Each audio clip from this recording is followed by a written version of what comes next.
진짜 뉴스와의 정면 승부. YTN 라디오 이주연의 뉴스 정면 승부 2부 시작합니다. 월요일 이 시간에는 정치 현안을 놓고 여야 의원들의 진솔한 얘기를 담아보는 시간이죠. 여의도 정면 승부로 시작합니다. 오늘도 여의도 정면 승부 여야 의원 한 분씩 따로 모시고 정치 현안 짚어보겠습니다. 먼저 이용호 국민의힘 의원. 국민의힘에서는 유일한 호남 지역구 의원이시죠. 이용호 의원 전화 연결해서 여당의 입장 자세히 들어보겠습니다. 이 의원님 안녕하세요. 네, 안녕하세요. 예, 자 윤석열 대통령이 어제 신년사에서 미래 세대 운명이 달린 3대 개혁 과제 더 이상 미룰 수 없다라고 얘기했고 오늘 신년 인사회에도 다시 한번 강조를 했습니다. 특히 노동개혁을 강조하면서 출발점은 노사법치주의에 있다라고 얘기를 했는데요. 윤 대통령의 신년사 어떻게 들으셨는지요? 저는 윤석열 대통령께서 윤석열 정부의 국정 운영의 비전과 철학을 정말 확실하게 제시를 했다. 저는 그렇게 평가를 합니다. 네. 지금 말씀하셨지만 그 3대 개혁이라고 하는 소위 노동개혁, 교육개혁, 연금개혁 이거 굉장히 어려운 일이거든요. 예. 그리고 그동안 이해관계가 참여하게 맞서 있기 때문에 지난 정부에서 못했던 것들인데 이거 오히려 칭찬받기가 어려운 이런 거란 말이에요. 그럼에도 불구하고 이거 하겠다고 제시하는 것은 매우 평가할 만하고 또 특히 연금개혁 같은 경우는 문재인 정부가 사실은 안을 3개 만들어서 국회에 떠넘겨 놓은 상태였거든요. 예. 그리고 이제 거대 그 당시에 여당이었음에도 불구하고 사실은 무책임하게 처리를 않고 넘어온 그런 사안인데 저는 이게 개혁을 하겠다고 보수 정권이 나선 것이 참 이례적이라고 평가를 합니다. 예, 예. 일반적으로 이제 좀 개혁적인 이제 진보 정당에서 개혁을 주장하거든요. 그리고 보수 정당은 기득권 옹호 이런 쪽에 가까웠는데 예. 이번에 거꾸로 윤석열 정부가 이걸 하겠다고 나선 것이 정말 이것은 매우 담대한 계획이고 용기 있는 그런 결단이다 저는 그렇게 평가를 하고 싶습니다. 예. 사실 개혁이라는 게 쉬운 과제가 아닌데요. 윤석열 대통령 임기 기간 중에 개혁 과제에 어느 정도 진척이 있으려면은 결국 이게 다 개혁 과제라는 게 다 법안을 통해서 이루어지는 것 아니겠습니까? 물론입니다. 예, 여야 간의 협치 이 중요한 부분이 될 수 있을 텐데 이거 어느 정도까지 야당의 동의를 구해낼 수 있을지 이것도 과제 아닐까요? 물론이죠. 그래서 우선은 이게 3대 개혁이라고 하는 게 이제 당장 몇 달 내에 이루어질 수는 없는 것이고 이걸 일단 이 3개를 제시를 해서 내년 총선이 그래서 굉장히 중요할 거예요. 예, 예. 그러니까 지금 연금개혁 같은 경우에도 내년 2024년까지 정부안을 제출하겠다 이렇게 지금 약속하지 않았습니까? 예, 예. 이런 저런 것들을 보고 내년 이제 총선에서 국민들이 선택을 하겠죠. 그러니까 총선 이후에 그 정치권의 지형이 바뀐 뒤에 정치 개혁 이 3대 개혁안에 대한 모습이 점차 드러나게 된다 이렇게 봐야 되겠네요. 네, 현실적으로 특히 이제 민주당은 그동안 민노총하고 사실은 협업 관계에 있었기 때문에 노동개혁 하자고 그러면 반대할 거예요. 그리고 그 우호적인 이런 상태이기 때문에 아마 노동개혁도 지금 의석구조 가지고는 우리 보수정당이 하기가 어려울 거라고 생각을 합니다. 예. 자, 민주당의 반응을 좀 살펴보겠습니다.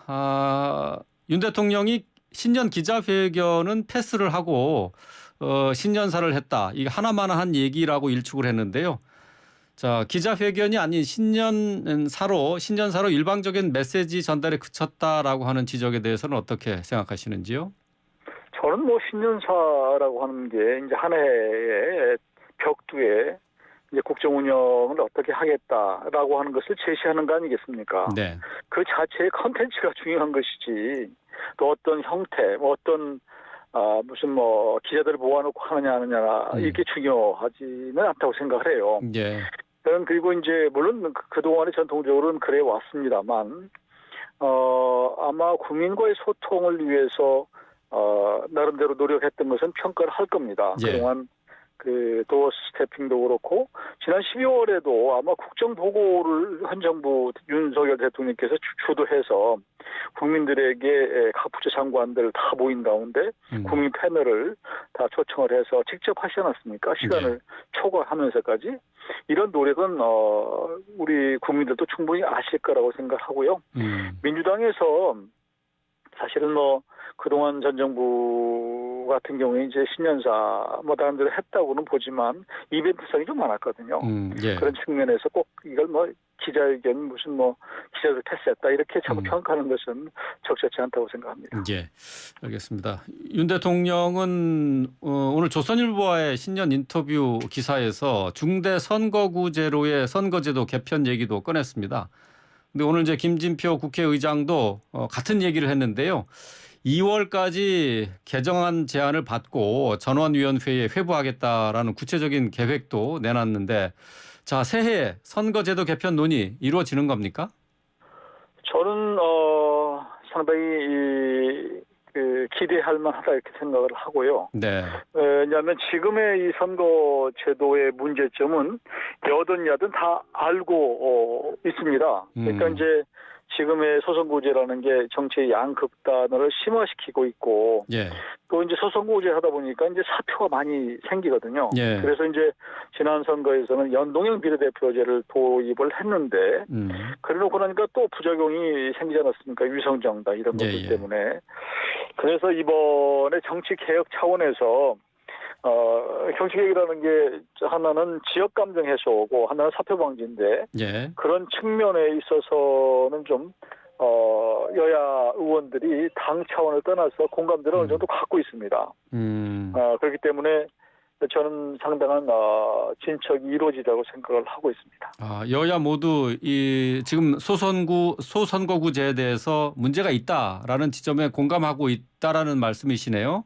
네, 아니 뭐 모든 의원이 다 그렇지는 않지만 지금의 제도로는 안 되겠다라는 거예요. 그런 측면에서 조금 더 진척이 좀 된다고 생각하는 것이고 그래서 여야 의원들끼리도 상당히 많은 의원들이 서로 연속 토론회도 하고 지금 여러 가지 움직임을 보이고 있습니다. 뭐 여러 가지 많이 그 의원들 간의 이해관계가 얽혀 있기 때문에 이게 풀어내기가 쉽지 않을 것 같은데 말이죠. 이게 도시 지역과 또 농촌 지역 서로 이해가 많이 다르지 않습니까? 또 비례대표 문제도 있고. 그 부분이 과제예요. 그러니까 결국은 이제 의원들 하나가 선거제도 바뀌는 것이 아주 첨예하게 아주 민감하게 받아들이거든요. 그런 측면에서 과연 이 소선거구제를 흐트렸을 때 의원들이 어느 정도 이걸 수용하느냐의 문제인데 지금 전체적으로는 그래도 어느 정도 공감대를 좀 가지고 가고 있는 상황이고 그래서 정당 차원에서 이걸 당 차원에서 접근하게 되면 풀어가기가 어렵고요. 그래서 이제 김진표 국회의장께서도 전원위원회를 말하자면 모든 당 차원이 아니라 국회 본회의 차원에서 한 사람 한 사람 의원들을 존중해서 의사결정하는 그런 회의에 회부를 하겠다. 지금 이렇게 구상을 갖고 있는 거거든요. 저는 그리고 또 한 가지 이제 주목할 점은 그동안에는 역대 정부에서 대통령께서 선거구제 개편을 얘기한 적이 없는 걸로 저는 알고 있어요. 그런데 이제 지금 윤석열 대통령께서 그런 언급을 하셨기 때문에 그리고 그동안 선거구제 개편이라고 하는 게 보수정당에서 반대를 해왔습니다. 왜냐하면 소선거구제가 보수정당한테 더 유리하다고 봤던 것이거든요. 영남이 의석이 많기 때문에. 그럼에도 불구하고 이번에 이제 대통령께서 그런 말씀을 하셨기 때문에 여당으로 봐서는 상당한 지침으로 작용할 수밖에 없다. 그러면 어느 정도 이 논의가 진척될 수 있다고 생각을 합니다. 당장 내년 4월에 총선이 예정돼 있는데 그렇다면은 다음 총선에 적용되기 위해서는 언제까지 논의가 끝나야 되는 거죠? 그 시점은 뭐 없는 거예요. 사실은 이제 그 법에 따르면은 뭐 이제 보통 선거구를 1년 전까지 좀 획정해 달라 이렇게 이제 법에는 명시로 나와 있는데 선거구 획정 같은 경우도 그동안 뭐 두세 달 앞두고 했거든요. 선거와 코앞에 두고 그러다 보니까 의원들끼리 뭐 이제 난투극을 벌이는 일도 있고 이랬었는데 그래도 충분한 시간을 가지고 선거법을 고치면 좋죠. 그러니까 적어도 아마 1년 전 정도는 좀 윤곽을 잡는 게 좋겠다는 것이고요. 예, 예. 그래서 많은 입지자들이 본인들이 대비할 수 있도록 시간을 갖는 게 필요하다고 봅니다. 예. 자, 윤석열 대통령의 국정 지지율이 오늘 나온 여론조사에 따르면 소폭 하락한 것으로 나타났습니다. 최근 이어져온 네. 상승세가 주춤한 것이 아니냐 하는 분석인데 제가 말씀드리는 여론조사는 리얼미터가 지난해 12월 26일에서 30일까지 18세 이상 성인 남녀 2,511명을 대상으로 조사한 결과인데요. 윤 대통령의 국정 수행에 대한 긍정평가가 40.0%로 이렇게 나타났어요. 전주보다 1.2%포인트가 하락을 한 상황입니다. 자, 지지율 네. 하락 이유 어디에 있다고 보세요? 1% 안팎 이렇게 오락가락하는 것은 그 오차범위 내에서 움직이는 것은 큰 의미가 있다고 저는 보지는 않고 네, 예. 더 중요한 것은 추세거든요. 추세. 어떻게 하느냐, 올라가는 추세냐, 내려가는 추세냐 예, 이렇게 예. 이제 그 주춤해서 정체 상태냐는 건데 최근에 윤석열 대통령에 대한 지지는 화물연대 파업을 원칙적으로 단호하게 대응한 것. 사실은 지지율을 상승을 견인했다 이렇게 저는 그렇게 봅니다. 예, 예. 그런데 이제 이 요인 자체가 어느 정도 여론에 반영이 됐고 그러면 추가로 지지율을 견인할 요소가 있느냐는 것인데요. 그 부분 때문에 이제 주춤거리고 있다 이렇게 봅니다. 그러니까 뭐 다시 뭐 이렇게 이게 이제 뭐 하락한다라고 보기보다는 이렇게 대통령에 대한 지지도가 상승하다가 그 어떤 평가할 요소가 반영이 되고 나서 지금은 다시 정체돼 있는 것 이렇게 볼 수 있겠죠. 네, 약간 정체돼 있다라고 이제 분석을 하셨는데, 근데 이제 그 지난주에 있었던 북한 무인기의 영향이 크지 않았느냐 이런 분석도 있어요. 어떻게 생각하십니까? 저는 뭐 그거 때문에 그렇게 큰 영향이 있다고 이렇게 보지는 않고요. 물론 이제 네. 여론이라고 하는 게 다 하나하나가 다 이제 축적이 돼서 나오는 것이니까요. 전혀 없다고 볼 수도 없지만 네. 그 하나 가지고 또 이게 떨어졌다 이렇게 보기는 저는 그렇게 자체를 평가를 않습니다. 예, 네. 알겠습니다. 자, 민주당의 이재명 대표와 관련된 얘기를 좀 해보겠습니다. 신년 인사회가 어제 있었죠. 자, 이 자리에서 폭력적 지배가 난무하는 시대라면서 윤석열 정부를 겨냥했는데요. 자, 그리고 또 그런 상황 속에서 눈앞에 닥친 사법 리스크와 관련해서 당내 세력 규합에도 공을 들이고 있습니다. 이재명 대표의 행보 어떻게 보고 계신지요? 저는 이 대표가 처음부터 이렇게 본인의 사법적 리스크가 뻔히 알고 있음에도 불구하고 이렇게 행보를 해오는 것, 정치적 행보를 해오는 것 자체를 이해를 못하겠어요.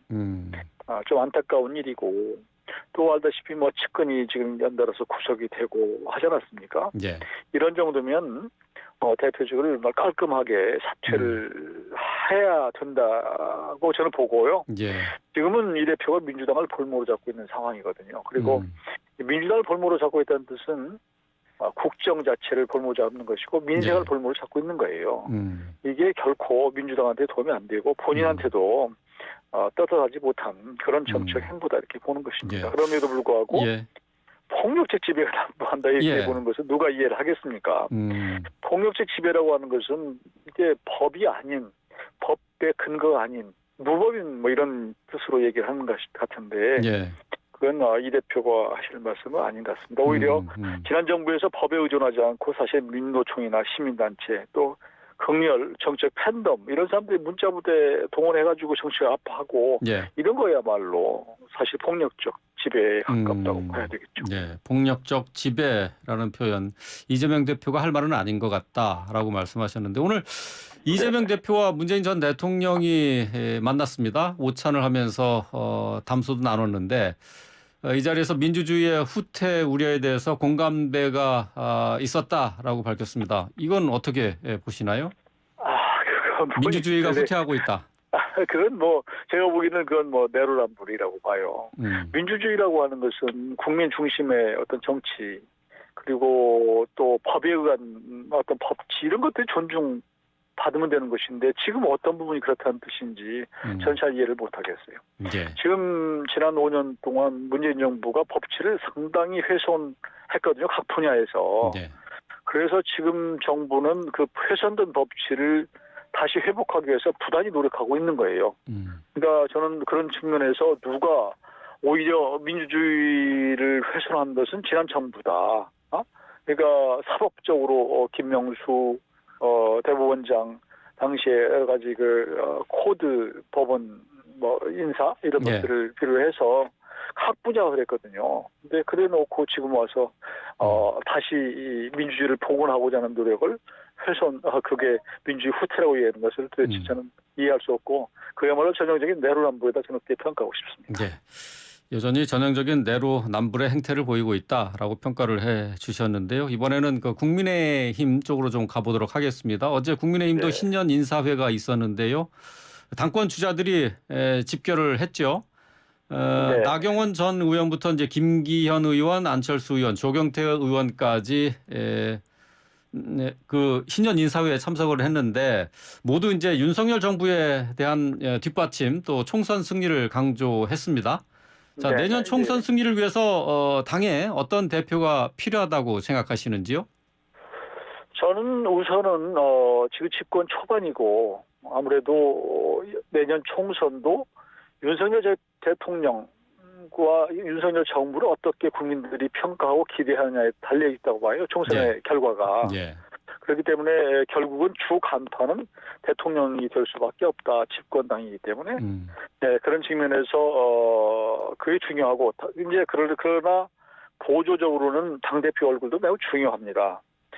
그런 측면에서 평가를 해본다면 윤석열 정부와 이 보조적으로 어떻게 손발을 맞출 수 있는 소통할 수 있는 그런 그 대표가 나오느냐. 예. 그래서 대통령실 그리고 당정 간에 소통을 잘 할 수 있는 그런 대표가 돼야 되고요. 또 한 예. 가지는 또 이 보수정당이 지금 보수에만 머물러서는 안 되고 중도 의회를 좀 확장을 할 필요가 있다라고 예.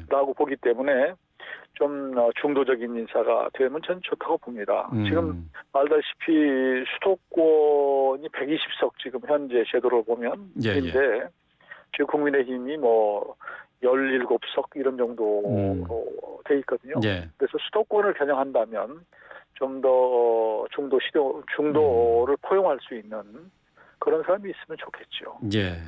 당정 간의 소통이 원활해야 되겠고 또 그러면서 중도 의원 확장이 가능한 당대표가 나와야 된다 이렇게 말씀을 하셨는데 네네. 여론조사를 조금 살펴보도록 하겠습니다. 국민의힘 지지층과 이제 무당층을 대상으로 한 차기 당대표 적합도 조사가 있는데요. 여러 방송사에서 했습니다만은 SBS나 MBC 여론조사 결과를 보면은 나경원 전 의원이 1위고 그 뒤로 안철수 또 김기현 의원 순으로 이렇게 나타나고 있어요. 네. 나경원 전 의원 이번에 출마하는지 안 하는지 아직 명확하게 입장을 밝히지 않고 있는데 어떻게 예상하세요? 저도 잘 모르겠어요. 오늘도 신년회에서 잠깐 만났는데 이분이 어떤 생각을 갖고 있는지 말씀 안 하시니까 잘 모르겠고요. 일단 여론조사에서 국민의힘 지지층에서는 1위를 하는 것으로 각종 여론조사에 나오는 것은 사실이고요. 예.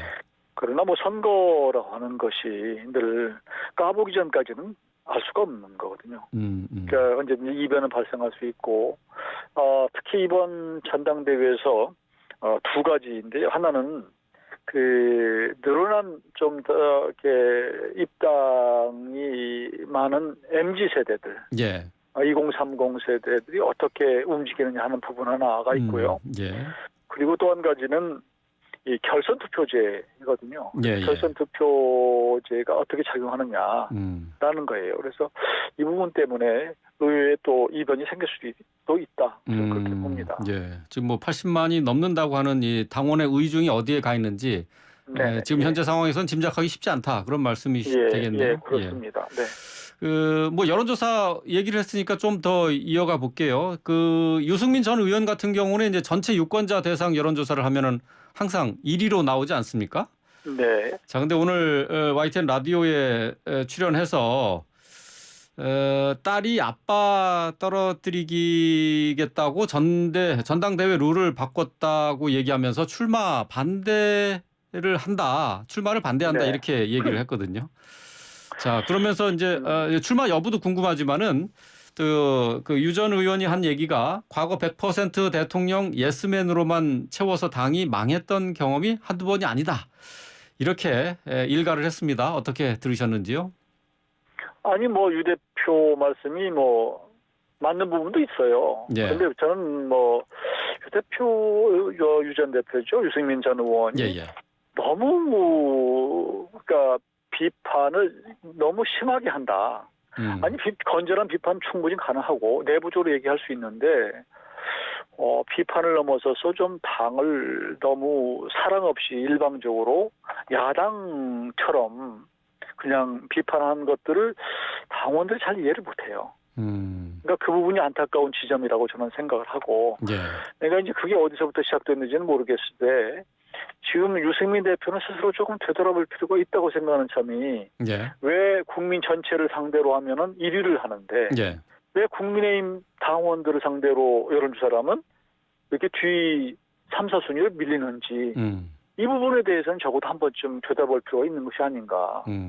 그러니까 적어도 당대표, 더구나 집권당의 당대표가 되기 위해서는 온 국민으로부터 지지도 받으면서 동시에 당원으로부터도 지지를 받아야 되는데 왜 그러냔 말이에요. 왜 차이가 나느냐. 예. 이 부분에 대해서는 조금은 성찰할 필요가 있다고 생각을 합니다. 그러니까 뭐 정치를 오래 하면서 여러 가지 이게 본인도 뭐 누적된 것도 있을 수가 있지만 그러나 늘 모든 정치인이 속마음을 어떻게 다 그 감정을 늘 화풀이하듯이 얘기하겠습니까? 적어도 절제할 줄도 알아야 되는데 이 부분이 조금 이번에 유승민 전 대표가 자꾸 발언하시는 것이 이 부분은 저는 조금 좀 안타깝게 생각을 해요. 예. 어떻습니까? 뭐 전당대회 룰이 바뀌었고 지금 여론조사 이제 국민의힘 지지층이나 무당층에서 생각하는 당 대표에는 유승민 전 의원이 좀 뒤로 밀린단 말이죠. 이런 상황에서 유승민 전 의원에게 조언을 한다면은 이번 당 대표 전당대회에 나와야 되는지 아니면은 이번에는 좀 자제하는 게 맞는지 어떻게 조언하시겠어요? 저는